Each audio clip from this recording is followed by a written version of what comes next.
अस्सलाम वालेकुम प्यारे दोस्तों, क्या हाल चाल है। प्यारे दोस्तों, आज की वीडियो है बिल्कुल मुख्तसर सी, लेकिन आपके लिए बहुत इन्फॉर्मेटिव होने वाली है, क्योंकि अक्सर जो है ना, जो बैटरियाँ होती हैं ना, इसके जो टर्मिनल होते हैं, इसके ऊपर दोस्तों जंग वगैरह आ जाता है। तेज़ाब जो है ना, वो बड़ी जल्दी जो है ना टर्मिनल पकड़ लेते हैं। बाज़ को चूंटिया का इस्तेमाल करते हैं, बाज़ लोग जो है ना वो टर्मिनल लगाते हैं, इसके कनेक्टर टर्मिनल वाले। तो दोस्तों ये देखिए, ये बिल्कुल तेज़ाब जो है ना इसको चिमड़ जाता है, जिसकी वजह से इसकी जो चार्जिंग है ना, इसमें बड़ा मसला आ जाता है।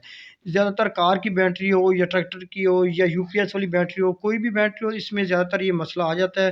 तो दोस्तों आज मैं आपको एक तरीकाकार आसान सा एक बताऊँगा, जिसके ज़रिए आप वो अगर वो तरीका कर लेंगे, तो आपकी जो बैटरी जो है ना, कनेक्टर, इसको कभी भी जो है ज़ंग वगैरह नहीं आएगी। वो कम से कम ये 1 साल से 2 साल तक इसको जो है ना, वो ज़ंग वगैरह की कोई टेंशन नहीं होगी। दोस्तों मैं मोहम्मद सीरो और आप देख रहे हैं सी टेक्निकल ऑलराउंडर।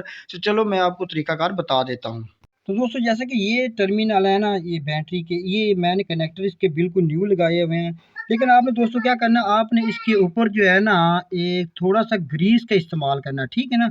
ये ग्रीस का इस्तेमाल करने से ये फ़ायदा होता है कि ये जो टर्मिनल कनेक्टर होती है ना, ये दोस्तों बिल्कुल ज़ंग नहीं पकड़ती और ये कई माह तक बिल्कुल बेहतरीन चलते रहते हैं, ठीक है ना? दोस्तों आपने ये तरीका ज़रूर इस्तेमाल करना है। आपने खुश्क जो है ना, वो टर्मिनल कनेक्टर नहीं लगाने, आपने इसके साथ जो है ना ज़रूर ग्रीस का इस्तेमाल करना है। इंशाल्लाह ये कभी भी ज़ंग नहीं पकड़ेंगे और ना ही तेज़ाब इसके जो है ना वो ज़्यादा उसके ऊपर उभरेगा, ठीक है ना? दोस्तों आपने ये तरीका ज़रूर इस्तेमाल करना।